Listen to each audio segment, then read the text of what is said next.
lucu.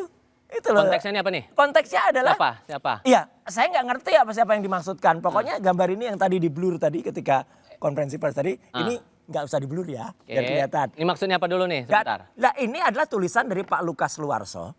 Justru menyelamatkan Bang Egy. Karena apa? Karena menurut saya Pak Lukas itu supaya Bang Egy itu nggak dituntut macam-macam. Jadi analoginya pakai 2 tuyul aja deh. 2 tuyul dan Jini Prit. Oke, sebentar. Sorry saya harus potong di situ. Ya. Karena begini, Anda kan dilaporkan ini dengan jangan pasal... dipotong, kalau dipotong nanti. Sebentar.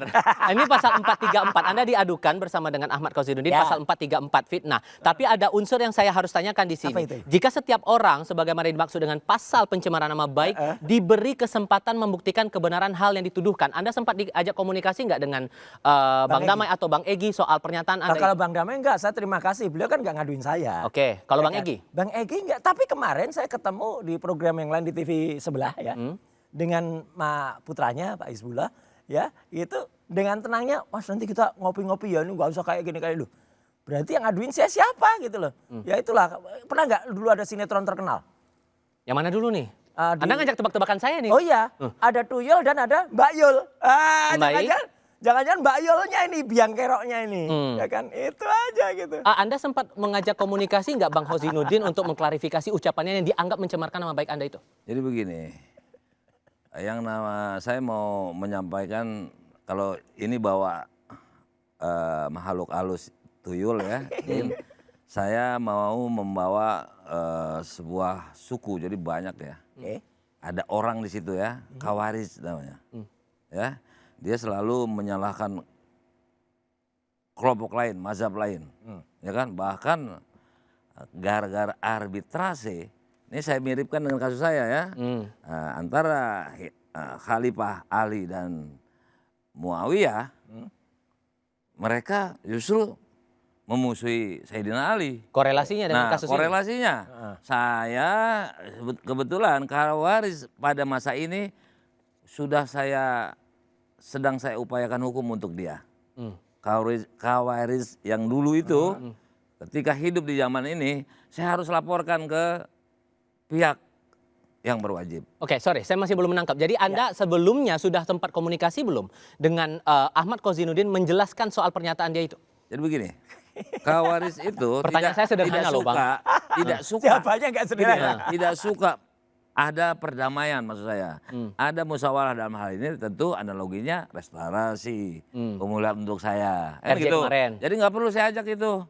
Dan ini udah banyak kekeliruan sama saya. Dan udah saya tulis tadi sebagian kecil di media. Hari ini terbit tentang perilaku dia masa sebelum ini.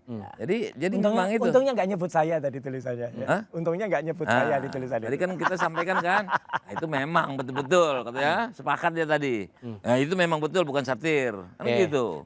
Menurut Anda ini arahnya buat apa sih? Karena gini, Anda dijerat juga dengan Undang-Undang ITE. Sekarang ITE yang manipulasi data itu. Oh itu insya Allah nanti kalau memang jujur dan transparan. Kemarin kalau kita dengarkan penjelasan dari Prof. Henry Subiakto, jelaskan penjelasan dari Dr. Didit Wijaya, ya itu gugur semua tuh ITE itu. Oke, anggaplah cocok lah. Oke, saya berpijak pada pernyataan polisi dengan menersangkakan Anda bersama RRT itu dengan Undang-Undang ITE dengan dugaan manipulasi data. Nah, sekarang Anda dilaporkan dengan oleh Egy Sujana dengan Undang-Undang ITE juga. Enggak, tidak ada ITE yang sekarang.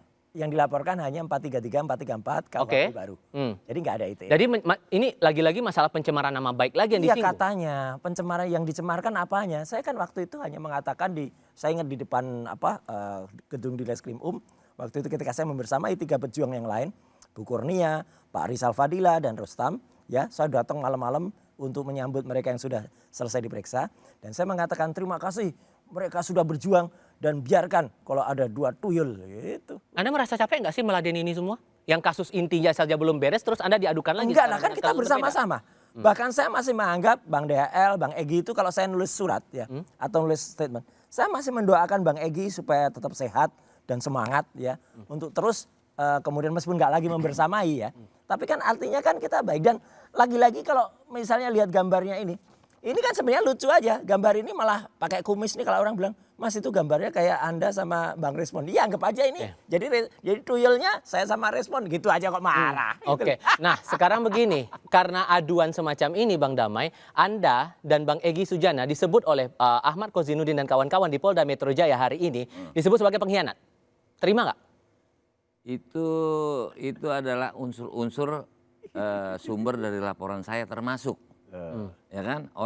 Orang ini, Khawaris ini, dia punya pedoman la hukma illa Artinya, bantu ya kan? penonton buat paham. Nah, semua orang salah kalau nggak seperti dia. Dia semua salah. Mau ulama besar kayak, saya punya bukti-bukti tulisannya tentangan dia. Ya kan? Pimpinan dia juga ex-pimpinan mungkin ya, pernah saya datangi. Dia 2,5 tahun yang lalu sudah kami nggak pakai. Kawan-kawan dia kalau boleh dibilang dia mengaku clean ya anggota, itu kan kawan-kawan saya semua. Tapi Anda merasa berkhianat nggak? Dia berdiri sendiri. Oke, poinnya Anda merasa berkhianat atau tidak kepada mereka-mereka yang lain masih jadi tersangka? Jadi begini, kalau bicara khianat, saya tidak bersalah, kenapa saya harus menyerahkan diri? Saya tanya, kepinginannya saya jadi tersangka. Si Khawaris itu aja jadi tersangka coba. Nah sekarang kemungkinan dia nanti akan menghadapi hal musibah seperti saya. Kan jelas nota pembelaan saya, KUHP. Saya sampaikan pada gelar perkara. Dia nggak ngajarin klinnya. Saya kalau jadi dia saya mundur. Kalau ini saya tidak bisa membantu klien saya mundur kalau jadi dia. Saya objektif ya. Kalau Bang DHL ini memang tidak dilaporkan. Dan sudah diakui tadi malam oleh Iya. Enggak, artinya dan juga dengan Ade. Betul. Artinya gini, dalam laporan Jokowi yang tanggal 30 April itu, memang yang dilaporkan 5 orang waktu itu ya. Nah, ini jujur bagus. Waktu itu caranya saya laporin bukan dia aja. Yang RRT, kemudian ada satu inisialnya adalah ES ya, Egy Sujana, memang dilaporin. Satu lagi K, Kurnia. Pak Rizal Fadilah pun sebenarnya juga nggak dilaporkan. Rostam pun sebenarnya juga nggak dilaporkan. Jadi sebenarnya Pak Rizal, Rostam itu bisa mendapatkan hak. Tapi dilarang. Dilarang tanda kutip ya, karena dia menyatakan RJ yang hendak dilaksanakan, ya kan? Itu nggak bisa menurut pendapat hukum dia, ya kan? Walaupun saya sudah berkali-kali sampaikan, kalian sama juga diobstruksi. Nah, termasuk Rafael Harun itu saya tentang. Oke, untuk aduan ini karena kan beda nih pelaporannya. Bang DHL kan melaporkan Kozinudin, sementara Bang Roy dilaporkan oleh Egy Sujana. Sebetulnya diobstruksi DHL dan antara Abang dan Bang Egy sebetulnya udah janjian belum untuk mengadukan itu ke Polda? Saya nggak ada janjian. Sama sekali? Nggak ada. Arahnya sama loh, sama-sama pencemaran nama baik. Ya kalau pasalnya harus sama, mau diambil pasal utang piutang. Sayangnya hari pengaduannya tuh sama minggu malam. Gitu. Anda menaruh kecurigaan apa kalau? Enggak, kalau saya sih enggak, karena pakaiannya juga beda kok. Pakaiannya olahraga, Bang DHL ini, ya pakai baju kayak bajunya Pak Saididu itu. Kalau nuduh-nuduh yang, ini kan dari baju ya kostum ya. Beliau kan punya keahlian masing. Ya kan, namanya mau melapor masa kurang sopan sih. Lah iya. Iya kan? Enggak apa-apa, enggak artinya beda, berangkatnya beda kecuali datangnya bertiga. Dan ada buktinya, videonya ada seorang sering menangani artis lah, dia suka main video tuh. Itu udah tersebar, dan saya kaget juga saya nggak dapat dari dia. Dari dunia seberang dapatnya baru ke saya. Ini poin ceritanya apa dulu nih? Ini poin ceritanya dengan kasus ini apa intinya? Intinya. Janjian atau enggak? Benar Om Suryo ini, tidak ada traktat sebelumnya. Oke, tidak ada traktat sebelumnya, tapi benarkah sesungguhnya? Ini masih akan jadi pertanyaan di beberapa pihak. Karena benarkah laporan terhadap Roy Suryo dan Ahmad Kozinudin ini inisiatif pribadi atau jangan-jangan ada dorongan dari pihak lain?